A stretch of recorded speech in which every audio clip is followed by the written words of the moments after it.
What's up everyone, it's Jan Bors, new Czech Talent Tuesday, interview time, and today with the frontman of Eddie Stoilow, Jan Žampa. Eddie Stoilow, they attended ESCZ 2018, the national selection of Eurovision, the first one, the pilot one, and they probably will do it next time. So if you want to know more, please subscribe to the channel, please like the video, please share it, because this interview is super interesting. We were talking not just about Eurovision and our national selection, but we were talking about Malta, because Jan, he was living in Malta until he's 20, and he shares a lot of difference between how Maltese takes Eurovision and how Czechs takes Eurovision. But he talks as well about how he's approaching music and the creation of music, what matters for him, and as well he talks about 2 new songs he has for applicants or appliance for, well, the songs he will apply for Eurovision 2022, probably. Let's check it out. It's Jan Žampa.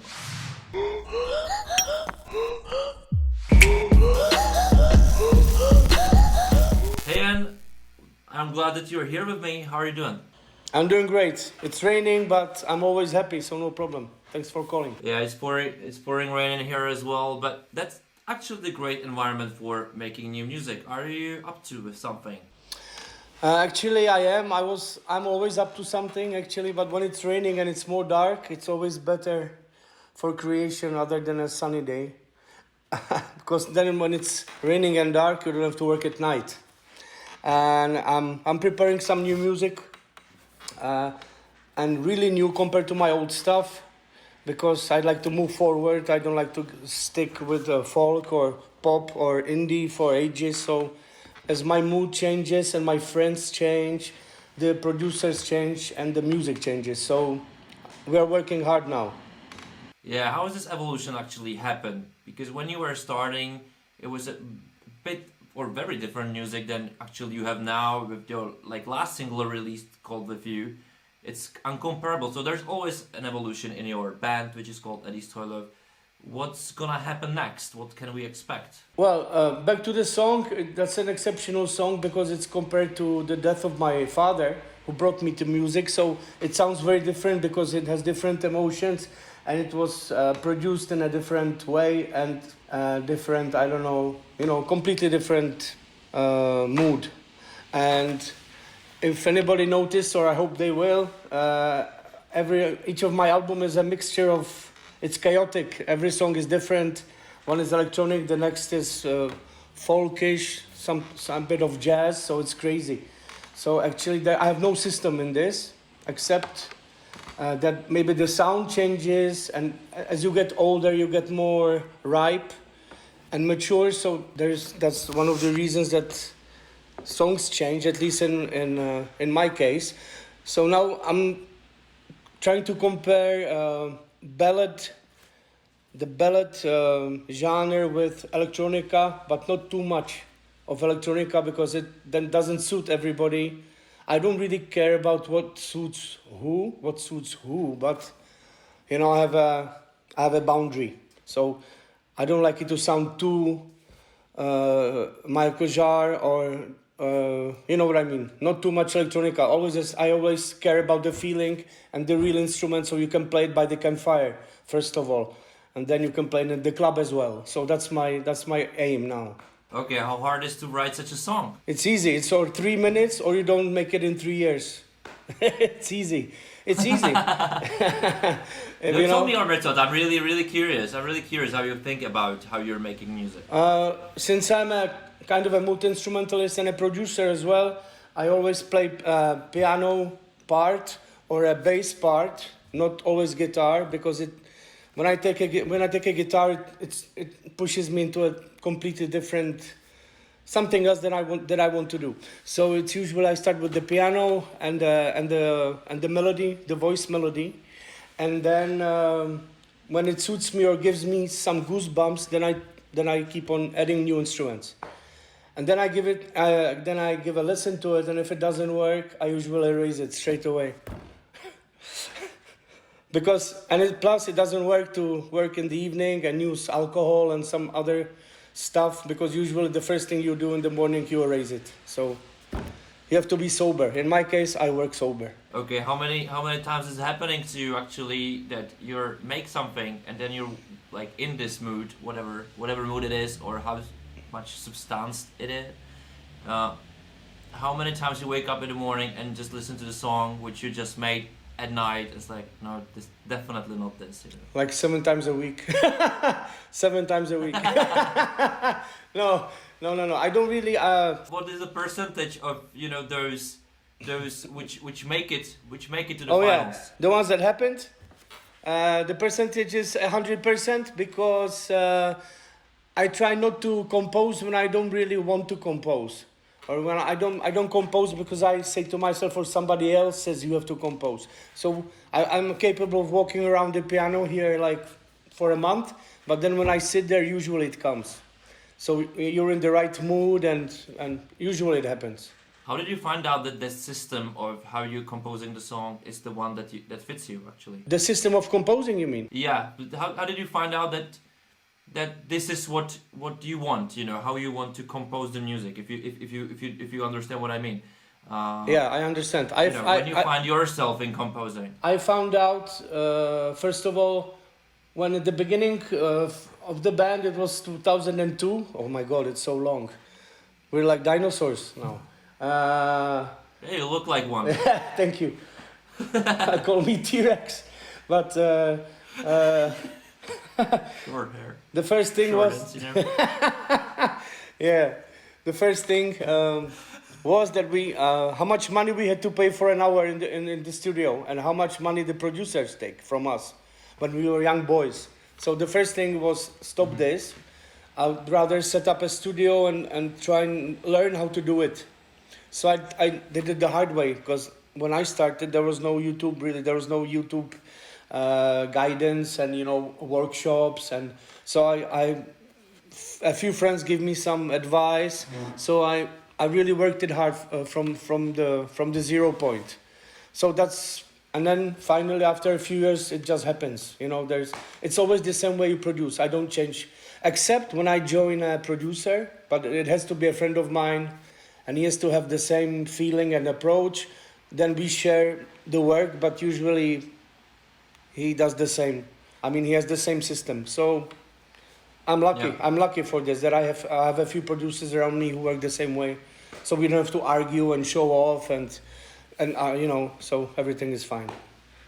That's it. Yeah, it's probably as well very essential for the producer and songwriter and composer. Yeah, to have a good connection. Yeah. The connection, yeah.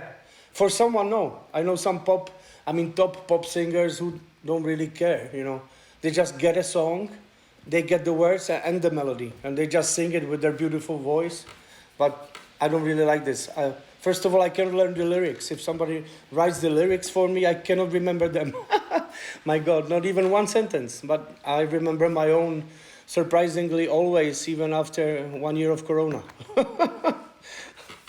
Yeah, that's very surprising, as I know you, that I really don't believe you actually. But the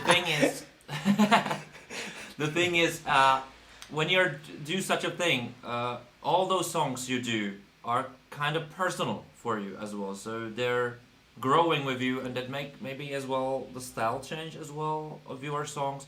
Tell me about We Rule This World. Actually, that's the song which you made with Eddie Stoilow for the ESCZ 2018, the first national selection Czech Republic had, the online one. How this song actually was made? What was the drive for you to make it? Well, actually, that's one of the cases that I was telling you about, that my colleague and guitarist from the band, Jacob Lenz, he actually produced this song. It started from the big drums. It starts with like timpani, big sound of drums and guitar. So that was his work. And then we put together the chorals and the melody. But actually, honestly, producers usually shouldn't say the truth, but it took us 15 minutes. As I told you, it takes or 15 minutes or forever, So that was one of the cases. Plus, we wanted to sound large, like when you see, playing a club or some shitty song in a small club or some ego song. But the point was to make it huge, to sound it like uniteful and to actually fit the purpose of this competition. I mean, it's not a competition, of this happening or ceremony. It's all together. I mean, Eurovision it's a heavy thing. It's a heavy thing. It's probably the everything you said. Like, it's a competition. It's as well the event, and the ceremony. And unification of countries, and a lot of things. You know it perfectly because you were raised, or you were living a lot of your youth. Is it right? Well, I was there. I was thrown there because I was too naughty here. From my grandma, she lived in London, and she had some good connections in Malta because it's a British colony, and so she had some friends there. So she got an idea, and she just threw me over the sea to Malta. So, but that's where I noticed, actually, if I come back to the topic, I was there from the age of 9 to the age of 20 for 11 years. And first of all, I lived with a family, and then I moved to the boarding house. But during the warm-up, I lived with the family. So when this event came, Eurovision contest, everybody would take a day off at work. It seems like cars stopped, passing by. Like, it was really, they concentrate on it. It's very important for them, and they were supporting their singer, and all the family met, and it was a really big event for everybody in Malta compared to Czech Republic, but it doesn't matter. Yeah, compared to Czech Republic, how do you actually feel that how it is in Czech Republic, and do you think it will ever change? I don't know. It's sensitive to comment, but what I feel is that people, I don't know, with due respect to the production or the organizers, I think they do their job well, and I respect them very much. But I think it's very young to do with the respect towards it. It's people don't have enough info. I think they don't have enough information, or I don't know if it's something to do with the past, but maybe the prejudice as well. Yes. I very often listen, even the younger people who probably didn't even remember when it happened, that we were represented by Kabat for the very first time we come to Eurovision in 2007. I was like, it's 2021, how is this relevant anyway? But this actually made that really hard for us to spread the nice word about the contest. But how do you feel about the contest as a musician? Do you feel it has a lot to offer to you? Because when I just come back to the national selection we had in 2018, and you were attending there with Eddie Stoilow, I was checking the numbers of the song. We on the all streaming platforms, we rule this world, and actually it's one of the most streamed songs for Eddie Stoilow ever. Not the best one, of course, but it's in the top 5 or top 6 or something like this in all platforms. So it had an impact. How do you feel now? Do you still feel it's as this kind of thing, the figures, has the impact for the artists like you and the others to join in? Well, first of all, I think it's very different for an artist who sings in English. I know there's countries they sing in their own language, but they kind of have a good approach, production wise, song wise, but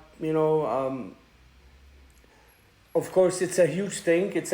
That's what people should know, or artists should be really interested in and pay attention, because it's huge. The whole world is watching this thing. It's like the Olympics in music, and I forgot the question. I got so deep, I forgot the question. Yeah, We Are This World is one of the most successful songs you have, by figures, by numbers, which doesn't lie. Do you think this as well can encourage the other, like you again, or other bands or other artists to join national selection as well? Even they weren't successful. Maybe of course, who wouldn't? They were successful because you were chosen to be there. Of course. But as well, it makes some numbers, even to be in the national selection. Actually, yes. I don't even count when you're winning. Yeah. Of course. That's well, but it should interest everybody who is not interested in playing in the garage. It's of course. I would attend as well again, because you learn things, you know, and I have respect. I don't know if it's, as I say again, it's about the local market and media and marketing and everything. But of course, I would recommend to everybody who is capable of creating a song that's, I don't know, it's all sensitive. I mean, that can represent. That's also important. I think it's very important to respect where your song is going. You know, it's not a club, it's not the radio, it's something else. So, but number-wise, no, of course, my God, it's huge. I watch the others, and I watch the winners as well. It's like, it's epic, really. Of course, I would. That can really be a career changer, I think. But do Yeah. you feel that nowadays in Czech Republic the atmosphere is changing in the artistry circles? Let's say it like this. You know, what the Eurovision is, and we want to attend. Is I just see that this kind of changes. Maybe not in the public, you know, the perception, but the perception from the artistry circles is like, it's not the bullshit anymore. It's Yeah, of course. Do you feel it's changing? I do slightly, since I conversate and chat about it with colleagues and young and older musicians. I think it's getting better. It's especially when young people promote it, that have a lot of followers. Like, I think it's happening now this year. So that's another way to do it. So I think it's going to settle pretty soon. And generally, I think that the industry is changing from the old school beer music, rock, to some, you know, at least to widen up the view of listening to music than just being stuck in the local market like that, you know. So I think it's happening, slowly but happening. I kind of think that's the big problem of our market as well. It's kind of overwhelmed by this what's so called beer music, as you said. And it's very hard for the younger ones, or even bands like you who sings in English, try to be more abroad or just reach the wider audience, to actually get to Czech mainstream, to really got into it. And maybe that doesn't even help the contest. But do you feel that this changes as well? Yeah, it's changing very much, actually, because I myself have 2 kids. And I'm a 6-year-old and an 18-year-old. I told them I'm a dinosaur, but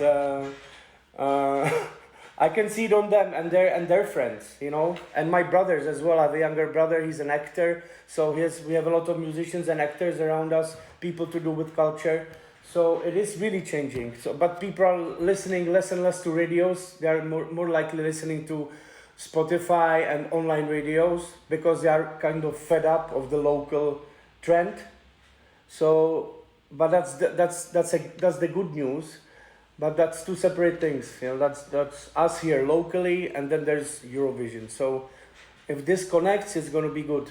So I think that's the way to do it. But with the good fundamentals in here, we can do wonders at Eurovision for years maybe, because I really believe we can do it. But what actually missing, and I'm really curious about your answer to this. Do you think that the televisions in general do, or just making platforms for musicians like you, or do you think that they should do much more? I think they should do much more, actually, because there used to be, can I say names? Yeah, sure, come on. Of televisions, yeah, it's free here. So MTV was here how long? It just crashed. And how many music channels do we have? 1? Maybe 1 or 2. The second one is for selling fake CDs for 200-year-olds, and this other one is like, I don't know. I think there should be much more. There's a lot of space. Yeah, I think even the public broadcaster and the commercial TVs should do much more for you. It was used to, I don't know, music kind of fade off from television world. But I think you need to have it. What actually is the song? Because you told me I have a hit, or I think I have a hit, and I think I'm going to apply for Eurovision next year. Can you tell me more about it? Because I'm curious. I cannot explain it. I just think that I still think that although it might seem like it, that it could have some, some people think that it could have some political backup, or this contest. I still think it's about the song. Yeah, me too. I think always this song is the thing that hits people emotionally, and I think that this contest generally is about emotion. So, and since I think that that's my work, well, actually I don't do stupid party songs, and I don't really give a damn about anything. So, but the only thing I care about if you have the goosebumps, the goosebumps. Yeah. That's all. So if you have the goosebumps, then all the rest will have goosebumps if there's good sound.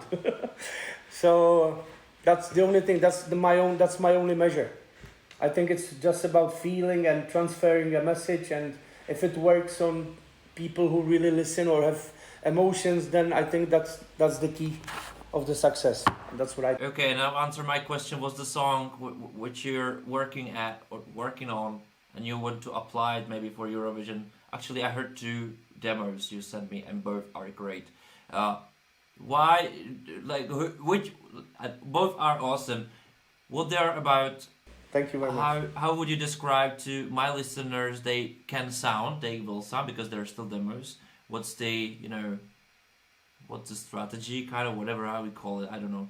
And there's no strategy. It's very easy. There's no strategy. But tell me what the songs are about. There is 2. One is older, but it's very strong, and I'm keeping it safe in the drawer for something special, not just shove it into any radio and say here it is. So I'm keeping it safe like a gem in the drawer, and that's a clean acoustic thing where there's just body drumming and acoustic guitar. There's no electricity at all. It's just voice, body drumming, and guitar. That's the first message already by itself in this modern time of synths and beats, and there's a lot. I love beats and synths, but sometimes people have to relax and come back to the wood and to the old school. So that's it. It's called like a uniform. It means like I think it says a lot. If I cannot explain it, and I don't even want to explain. Okay, because you it's an emotional song. Forgot it as well. Yeah, of course. No, I didn't. This one I didn't. It's an exception. And the other one is the opposite, but still there's a lot of emotion, and generally it sounds like it's about women. I sing about women and relationships, not just women, but relationships. I don't like to sing about cars and what happened to me yesterday and what a party and blah, blah, blah, So I usually sing about relationships without using the word of love and darling and this. Mm-hmm. But I used it in this song for the first time in my life. I used the word. But it's on the other hand, it's more dance-like. It's a new school, pumpy